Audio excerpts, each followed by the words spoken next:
नमस्कार, जनता टीवी देख रहे हैं आप। आपके साथ मैं हूं अंजलि भंडारी और रुक करेंगे इस बीच आ रही है एक बड़ी खबर की और बड़ी जानकारी आ रही है। वो सबसे पहले आपको बता दें तो राजस्थान के दौरे पर सीएम योगी। इस वक्त की बड़ी खबर, 5 चुनावी जनसभाओं को करेंगे संबोधित। जोधपुर शहर, बीकानेर, नागौर में जनसभा करेंगे। बता दें आपको कि चुरू और अलवर में भी करेंगे चुनावी जनसभा। तो बड़ी खबर, बड़ी और अहम जानकारी आपको यहां पर दे रहे हैं। जनसभाएं जो है वो यहां पर होगी। उत्तर प्रदेश के मुख्यमंत्री योगी आदित्यनाथ राजस्थान के दौरे पर और 5 चुनावी जनसभाओं को संबोधित करेंगे। इस वक्त की बड़ी खबर आपको बता रहे हैं। जोधपुर शहर, बीकानेर, नागौर में भी जनसभाओं को संबोधित करेंगे। चुरू और अलवर में भी चुनावी जनसभा को संबोधित करेंगे राजस्थान के दौरे पर सीएम योगी। इस वक्त की बड़ी खबर आपको बता दें, 5 चुनावी जनसभाओं को संबोधित करेंगे। ये बड़ी और अहम जानकारी। जोधपुर शहर, बीकानेर, नागौर में जनसभाएं करेंगे। चुरू और अलवर में भी चुनावी जनसभाओं को संबोधित करेंगे। ये इस वक्त की बड़ी खबर आपको बता रहे हैं। राजस्थान के दौरे पर रहेंगे उत्तर प्रदेश के मुख्यमंत्री योगी आदित्यनाथ। तो राजस्थान के दौरे पर सीएम योगी रहेंगे। इस वक्त की बड़ी खबर, चुरू और अलवर में भी चुनावी जनसभा को संबोधित करेंगे। टीएन मिश्रा संवाददाता हमारे साथ जुड़ गए हैं ज्यादा जानकारी के साथ। टीएन, उत्तर प्रदेश के मुख्यमंत्री योगी आदित्यनाथ का राजस्थान दौरा बेहद महत्वपूर्ण रहने वाला है, क्योंकि एक तो काफी बीजेपी के फायरब्रांड नेता भी हैं और मुख्यमंत्री योगी आदित्यनाथ को सुनने के लिए जिस तरीके से कार्यकर्ताओं लोगों का हुजूम टूटता है वो भी काफी देखने लायक होता है। देखिए, ये सही बात करेंगे। राजस्थान पीएम जब से जो है पीएम नरेंद्र मोदी का और इधर जो है योगी का, दो ऐसे फायरब्रांड नेता है कि सबकी डिमांड है। हर नेता चाहता है कि जो है हमारे यहाँ आए और पीएम सभा करें या योगी सभा करें। अब योगी सेकंड नंबर पे है कि राजस्थान में उनकी सबसे ज्यादा डिमांड थी और बड़ी मुश्किल से उन्होंने टाइम निकाला है। तो उन्होंने अब राजस्थान के जो दौरे कर रहे हैं, इससे उम्मीद मानी जा रही है कि राजस्थान में जो है भाजपा का स्थिति जो है बेहतर होगी। लेकिन इतना जरूर है कि पीएम के इस दौरे से जो है राजस्थान को फायदा मिलेगा और जो है राजस्थान में जो उनकी सभाएं होंगी उनमें भीड़ भी उम्मीद की जा रही है, ज्यादा जो है भीड़ होगी। तो जब भीड़ इनकी बढ़ेगी तो स्वाभाविक फायदा राजस्थान को मिलेगा। तो जो पीएम की 5 जगहों में सभाएं होंगी, इसमें चित्तौड़गढ़ में सबसे ज्यादा भीड़ की उम्मीद की जाए कि वहां पर नेता पहले से लगे हुए हैं। फिर सारे लोग चाहते हैं पीएम आए, ज्यादा से ज्यादा जहाँ जहाँ जा रहे हैं वहाँ यूपी की जो नीतियां हैं, यूपी का जो लॉ एंड ऑर्डर है, यूपी की जो स्थितियां बेहतर हुई हैं उसको हर जगह रखते हैं और कहते हैं यूपी मॉडल ही यहाँ चलेगा। तो इन मॉडल से अगर चला तो सबसे ज्यादा फायदा मिलेगा। उनका कहना सीधे कि यूपी के मॉडल पर अगर दूसरी सरकारें हमारी बनती हैं तो सबसे बेस्ट जो है वहाँ भी प्रशासन होगा, लोगों को छूट मिलेगा, गरीबों को आवास मिलेंगे। तो ये सब बातों लेकर के योगी अपनी बात रखते हैं। और सबसे बड़ा उनका लॉ एंड ऑर्डर मुद्दा होता है। लॉ एंड ऑर्डर हमेशा कहते हैं लॉ एंड ऑर्डर अगर यूपी जैसा होगा तो देश में अपने आप प्रगति होगी। और अपनी प्रगति को भी बताते हैं किस तरह हम लोगों को आवास दे रहे हैं, किस तरह हम जो है गरीबों को राशन दे रहे हैं। इन सब बातों को लेकर के सबसे सामने मुद्दा रखते हैं। जाहिर तौर पर टीएन, क्योंकि राजस्थान की अगर बात यहां पर की जाए तो कांग्रेस लगातार ही कोशिश है कि उनके हाथ से राजस्थान ना निकल पाए, लेकिन बीजेपी भी इस बार जिस तरीके से चुनावी जनसभाएं यहां पर की है, अपने तमाम फायरब्रांड नेताओं को चुनावी जनसभाओं में उतारा है, उससे साफ लग रहा है कि बीजेपी ने भी पूरा एड़ी चोटी का जोर लगा दिया राजस्थान पर फतह करने के लिए। ये एकदम सही। देखिए, बीजेपी नहीं चाहती कि इस बार राजस्थान उसके हाथ से जाए, इसलिए राजस्थान पे जो है प्रधानमंत्री लगातार फोकस कर रहे हैं, योगी आदित्यनाथ फोकस कर रहे हैं और उनके जिगरे नेता मध्य प्रदेश के नेता लगातार में डेरे डाले हुए हैं। और यूपी के कई मंत्री भी राजस्थान जा चुके हैं और वो अपना का प्रचार करके आए हैं। इसमें जाति बल और संख्या बल जो है सारा ही लोग दिखा रहे हैं। जातिगत आधार भी देख रहे हैं कि जिस नेता का ज्यादा आधार होता है उसको वहां भेज देते हैं। तो ये राजस्थान के जो है नाक बनाए हुए हैं कि किसी तरह राजस्थान इस बार इनको मिल जाए तो कम से कम जो है भाजपा जो है वहाँ अपने नीतियां एक बार फिर दिखा सके। लेकिन इतना जरूर है कि राजस्थान की लड़ाई कांटे की चल रही है और कांग्रेस भी पूरा अपना जोर लगाए हुए है और भाजपा भी अपना जोर आजमाइश कर रही है। बहुत बहुत शुक्रिया टीएन मिश्रा इस तमाम जानकारी के लिए। आगे बढ़ेंगे, एक और बड़ी खबर की ओर करेंगे। बड़ी जानकारी आ रही है वो आपको बता दें तो बड़ी खबर अयोध्या से आ रही है। 24 नवंबर को सीएम योगी का अयोध्या दौरा। जी, अयोध्या का दौरा 24 नवंबर को बेहद महत्वपूर्ण रहने वाला है। धार्मिक अनुष्ठान में शामिल होंगे तो बड़ा भक्तमाल मंदिर में धार्मिक अनुष्ठान है। 1 किलो स्वर्ण जड़ित मुकुट छत्र करेंगे समर्पित। ये इस वक्त की बड़ी खबर आपको बता दें। वरिष्ठ संत समाज के लोग भी इस दौरान मौजूद रहेंगे। तो 24 नवंबर को सीएम योगी का अयोध्या दौरा बेहद महत्वपूर्ण यहां पर रहने वाला है। धार्मिक अनुष्ठान में शामिल होंगे। बड़ा भक्तमाल मंदिर में धार्मिक अनुष्ठान का यह आयोजन वहां पर हो रहा है। बड़ी खबर आपको बता रहे हैं।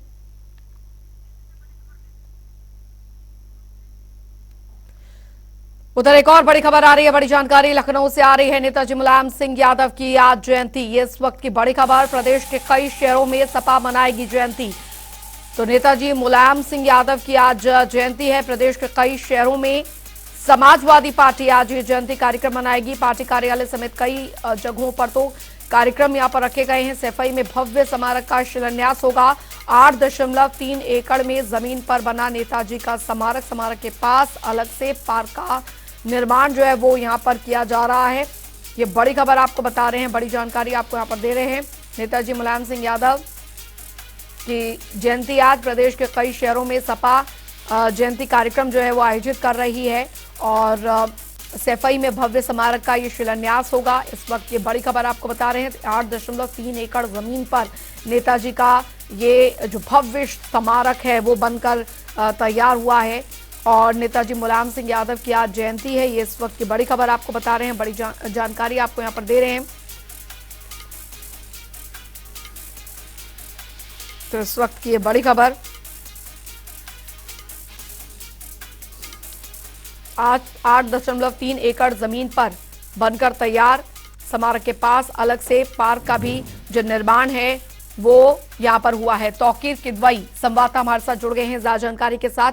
तौकीर, नेताजी मुलायम सिंह यादव की जयंती के मौके पर आज जगह जगह पूरे उत्तर प्रदेश में कार्यक्रम का आयोजन समाजवादी पार्टी कार्यकर्ताओं द्वारा किया जा रहा है। फिलहाल किस तरीके का तैयारी जो है वहां पर देखने को मिल रही है? खासकर सैफई में तो भव्य समारोह का आयोजन हो रहा है। देखिए, मुलायम सिंह की जयंती पर पहले ही अखिलेश यादव ने ऐलान किया था कि वहां पर स्मारक का शिलान्यास किया जाएगा। सैफई में जहां पर उनकी समाधि है, जहां पर उनको मुखाग्नि दी गई थी, वहीं पर उनका स्मारक बनेगा। करीब 8 एकड़ से ज्यादा की जमीन पर यह बनने जा रहा है। खास बात है कि इसमें कई तरह के जो बदलाव किए गए थे उन्होंने वो भी बताए थे कि यहाँ पर जो उनसे जुड़ी यादें हैं उसके लिए एक संग्रहालय भी बनाया जाएगा। इसके अलावा एक पार्क है और आने जाने वाले लोगों के लिए एक बैठक के लिए एक जगह भी बनाई जाएगी। तो फिलहाल आज वहां पर शिलान्यास का कार्यक्रम रखा गया। इसके अलावा सभी जिलों में मुलायम सिंह को याद किया जा रहा है। जो जिला मुख्यालय है वहां पर भी उनको याद किया जा रहा है और जो नेताजी से जुड़ी हुई जो यादें हैं और जो उनके समय के जो नेता हैं जो उनके साथ काम कर चुके हैं वो भी आज जिले कार्यालयों में पहुंचे हैं और वहां पर उनको याद किया जा रहा है। फिलहाल मुलायम सिंह को लेकर जिस तरह की राजनीति में जो उनका दबदबा रहा, जो उत्तर प्रदेश से लेकर केंद्र की राजनीति तक वो पहुंचे, उसको लेकर भी कहीं ना कहीं आज उनकी जो देश के लिए चाहे प्रदेश के लिए जो उन्होंने समर्पण किया उसको भी आज जो अलग अलग नेता याद कर रहे हैं। मुलायम सिंह यादव को आज फिलहाल मुख्यमंत्री योगी आदित्यनाथ ने भी ट्वीट करके याद किया है और उनको जयंती पर उनको श्रद्धांजलि दी है।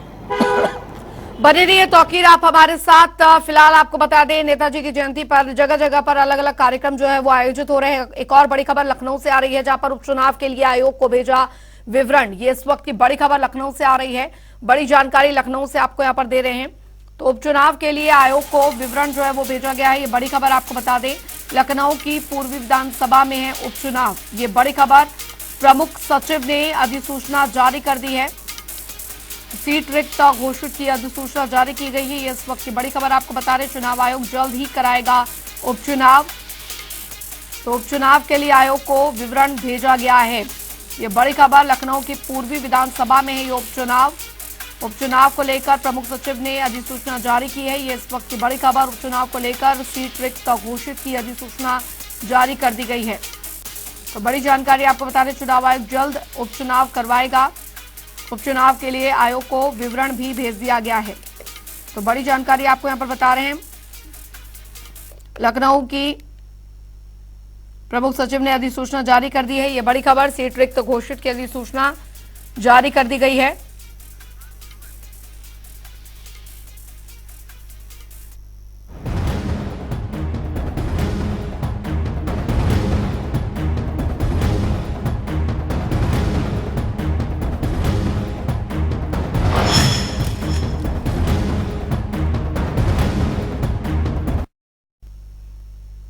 चलिए रुक करेंगे, इस बीच आ रही एक बड़ी खबर की और बड़ी जानकारी आ रही है लखनऊ से, जहां पर हलाल सर्टिफिकेशन से जुड़ी खबर। जांच के लिए 5 सदस्यीय टीम गठित की गई। एसटीएफ ने पुलिस एफएसडीए से मांगे दस्तावेज। तो अब मामले में एसटीएफ करेगी मामले की जांच। ये इस वक्त की बड़ी खबर आपको बता रहे हैं।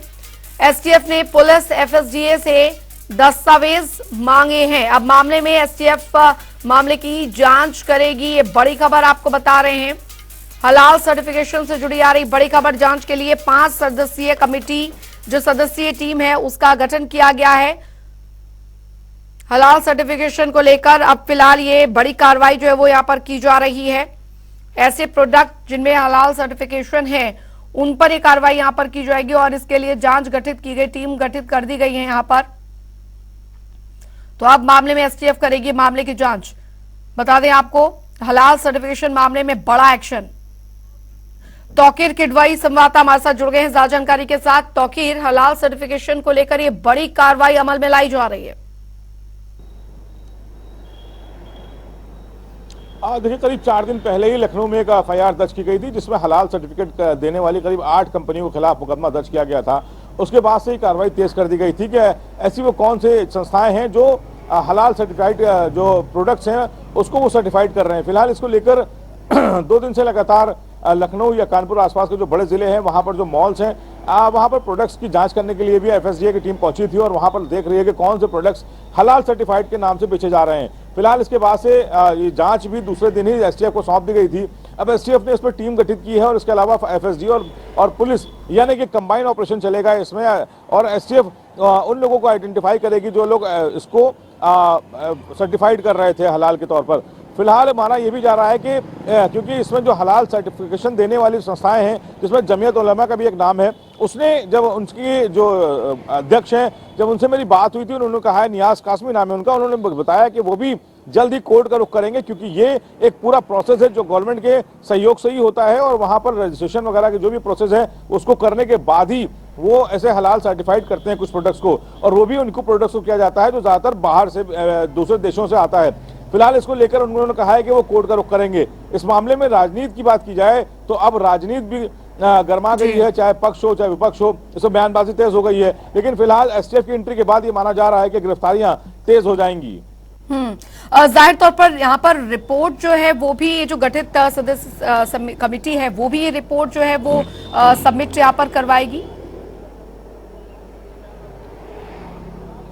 जी बिल्कुल, देखिए जिस तरह से मैंने आपको बताया कि वो कौन से प्रोडक्ट्स हैं, पहले उसकी लिस्टिंग होगी कि कौन से प्रोडक्ट्स ऐसे हैं जिसको हलाल सर्टिफाइड बेचा जाता है। लेकिन सबसे बड़ी बात यह है कि जिस तरह से जांच हो रही है उसमें थोड़ा सा अंतर जरूर है, क्योंकि जांच में ये देखा जा रहा था कि कल भी जैसे टीम पहुंची थी जब यहाँ पर लखनऊ के एक मॉल में, वहां पर अन्य प्रोडक्ट्स की भी वो देख रहे थे, जबकि हलाल का सर्टिफिकेशन सिर्फ मीट कारोबार से जुड़ा होता है, वहीं पर हलाल या जो उसका सर्टिफिकेशन होता है वो दिया जाता है। लेकिन देखा यहाँ गया कि एफएसडीए की टीम यहाँ पर अलग अलग प्रोडक्ट्स की भी जांच कर रही थी, कोल्ड ड्रिंक तक की भी जांच की गई कि वो हलाल सर्टिफाइड तो नहीं है। लेकिन ये माना जा रहा है कि जो इसके पदाधिकारी हैं, जो इन संस्थाओं के पदाधिकारी हैं, उनका कहना है कि वो जो सिर्फ मीट से जुड़े जो प्रोडक्ट्स हैं, जैसे कि वो चाहे वो फ्रोजन मीट हो, चाहे वो इसके अलावा जो भी बाहर के जो प्रोडक्ट्स आते हैं उस तरह के मीट्स हो, उसको ही सिर्फ ये सर्टिफाइड करते हैं। इसके अलावा हराम और हलाल का किसी भी अपनी दायित्व नहीं बनता है। इसलिए ऐसे बहुत सारे प्रोडक्ट्स ऐसे भी हैं जिसको लेकर बात तो की जा रही है, लेकिन उसमें हलाल सर्टिफाइड नहीं होता। फिलहाल अभी ये राजनीति का और बड़ा मुद्दा ही बनेगा, क्योंकि जिस तरह से अब ये नेशनल लेवल पर जा रहा है और वहां पर भी इसकी बातचीत शुरू हो गई है।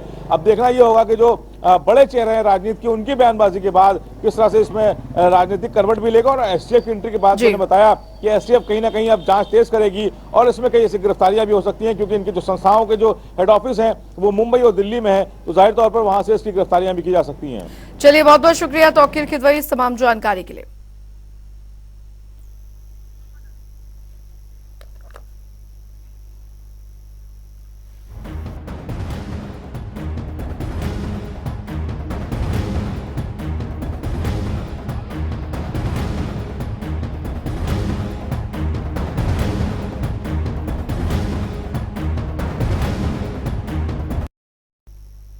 चलिए अब बात करेंगे सुरंग में फंसी जिंदगियों के बारे में, क्योंकि इससे जुड़ी बड़ी खबर आ रही है, बड़ी जानकारी। उत्तरकाशी टनल में 11 दिन से फंसे हैं 41 मजदूर। युद्ध स्तर पर रेस्क्यू ऑपरेशन जारी है आपको बता दें, कल तक मजदूरों को रेस्क्यू करने की उम्मीद भी यहां पर जताई जा रही है। मशीन से 32 मीटर तक पाइप डाला गया है। मौके पर 41 एम्बुलेंस और कई डॉक्टर्स मौजूद हैं। तो फिलहाल अब वो इंतजार जो है वो धीरे धीरे खत्म होता यहां पर दिख रहा है, क्योंकि लगातार जो युद्ध स्तर पर रेस्क्यू ऑपरेशन है वो 41 मजदूर जो कि यहां फंसे हुए हैं, और अब ये दिन जो है काफी ज्यादा इंतजार जो है वो काफी ज्यादा लंबा होता गया। हालांकि इस टनल में फंसे मजदूरों को बाहर निकालने के लिए विदेशी जो मशीनें हैं वो भी लाई गई, लेकिन वो भी फेल साबित हुई। लेकिन लगातार यहाँ पर रेस्क्यू ऑपरेशन एक पाइपलाइन के जरिए उन तक खाना पानी जो है वो पहुंचाया जाता रहा। लेकिन अब फिलहाल जो है वो इंतजार खत्म यहाँ पर होता दिख रहा है। युद्ध स्तर पर दिन रात जो है प्रशासन की टीमें यहाँ पर लगी हुई हैं।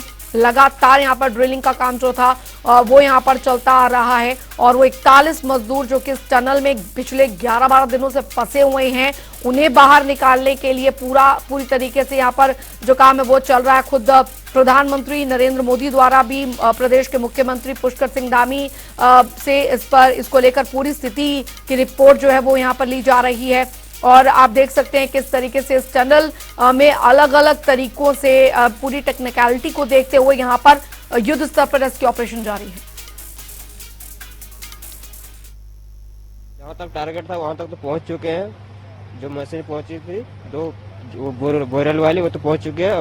उसके बाद अब जी दूसरी मशीन पहुँचेगी। बीआरओ से हो? जी बीआरओ से। काल मशीन चढ़ा दिए सर ऊपर। चढ़ा दिए? हाँ, बोरिंग वाला मशीन चढ़ा दिए हैं दो। हाँ। हल्की मशीन? हाँ हल्की मशीन। हाँ हल्की मशीन। सड़क का काम पूरा हो हाँ चुका है? पूरा हो चुका है। पूरा हो चुका है। हाँ। आज सर जहाँ जहाँ रोड दबा हुआ है ना उसको प्लान करेंगे, और डोजर में कुछ हेल्पर है, डोजर ऊपर है उसमें हेल्पर है। ठीक है, आज आप लोग सड़क को और बेहतर बनाओगे? हाँ बढ़िया, जहाँ जहाँ दबा हुआ है मशीन जाने में दिक्कत होता है वहाँ सही करेंगे। तो बीआरओ के ये कर्मचारी आप देख सकते हैं जो यहाँ पर काम कर रही हैं, जो इस अलग से, क्योंकि बताया जा रहा है कि हर तरीके से कोशिश यहाँ पर की जा रही है कि वो 41 लोग जो अंदर फंसे हुए हैं उन्हें सकुशल बाहर निकाला जाए, और यही वजह है कि अलग अलग तरीके से कोशिश यहाँ पर ये की जा रही है। नवीन शुक्ला संवाददाता हमारे साथ जुड़ गए हैं ज्यादा जानकारी के साथ। नवीन, लगभग 11 दिनों से रेस्क्यू ऑपरेशन चला आ रहा है। सफलता जो है बताया जा रहा है कुछ चंद कदमों की दूरी पर है। अभी फिलहाल वहां क्या स्थिति बनी हुई है, कब तक हो सकता है ये रेस्क्यू ऑपरेशन पूरा? जी हाँ जी, निश्चित तौर पर सिलक्यारा का जो मामला है कहीं ना कहीं इसको लेकर तमाम चीजें की जा रही हैं। चाहे ड्रिलिंग की बात की जाए या फिर अन्य माध्यमों की बात की जाए, तो वो अन्य माध्यमों पर भी काम किया जा रहा है। इसके साथ ही वैज्ञानिकों की टीम वहां पर मौजूद है। तमाम चीजें, हर एक चीज पर, हर एक पहलुओं पर ध्यान रख के काम किया जा रहा है। साथ ही मैं ये भी बताना चाहूंगा कि लगातार केंद्र सरकार और राज्य सरकार इस मामले पर अपनी नजर को गड़ाए हुई है, और अभी कुछ ही देर पहले ही प्रधानमंत्री नरेंद्र मोदी से मुख्यमंत्री पुष्कर सिंह धामी की बात हुई है। तो तमाम चीजें तैयारी की जा रही है, और यह उम्मीद जताई जा रही है कि आने वाले एक आध दिन में जो श्रमिक फंसे हुए हैं उन्हें निकालने का काम किया जाएगा। सबसे बड़ी बात यह है कि जो कैमरा अंदर डाला गया था, वहां श्रमिकों की जो तस्वीरें आई थी, तो वहां पर ये जो सभी श्रमिक हैं वह पूरी तरीके से ठीक हैं, किसी का स्वास्थ्य नहीं खराब हुआ है। और एक बात और सामने आई है कि जो 6 इंच का पाइप डालने का काम किया गया था, उसके माध्यम से अब उन श्रमिकों को खाने पीने की चीजें दी जा रही हैं, पानी की चीजें दी जा रही हैं। तो कहीं ना कहीं तमाम चीजों को दुरुस्त करने का काम किया गया है। और सबसे बड़ी बात यह है कि जो ह्यूम पाइप है उसको डालने का काम किया जा रहा है, क्योंकि तमाम सारे तरीके अपनाए जा रहे थे, और इसमें सबसे कारगर तरीका जो साबित होने वाला है, जहां तक लग रहा है कि ह्यूम पाइप के माध्यम से जो श्रमिक अंदर फंसे हुए हैं उनको निकालने का काम किया जाएगा।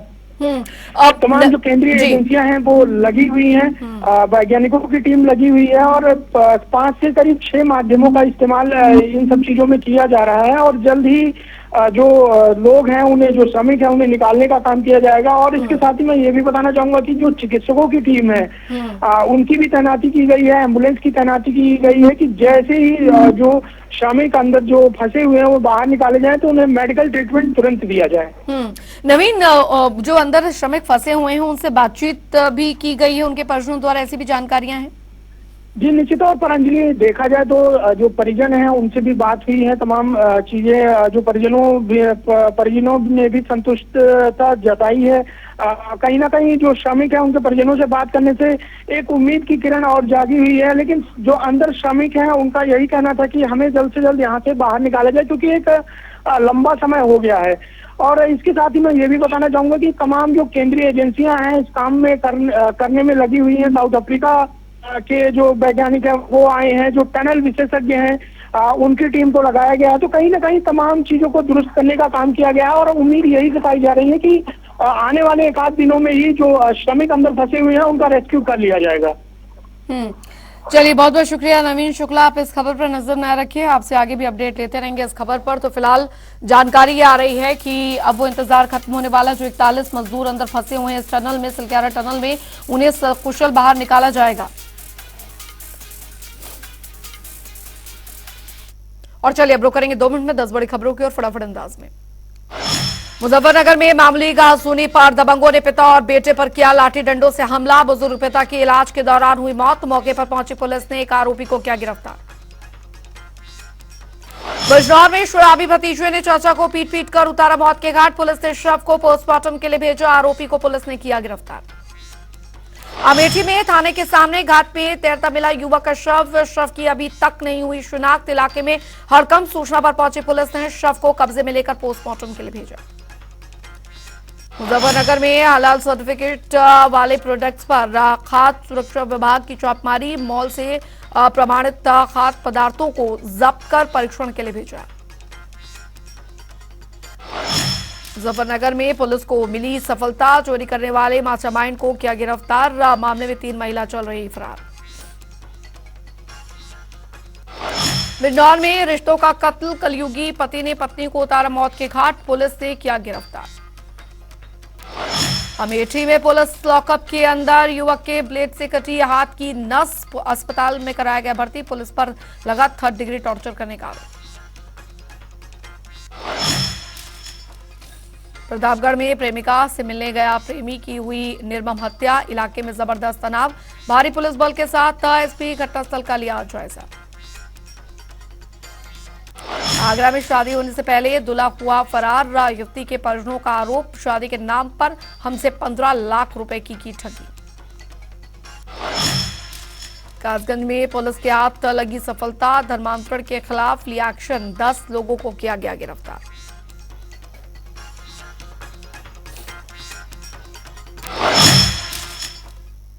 और चलिए इसी के साथ इस बुलेटिन में अभी के लिए फिलहाल इतना ही। वक्त एक छोटे से ब्रेक का।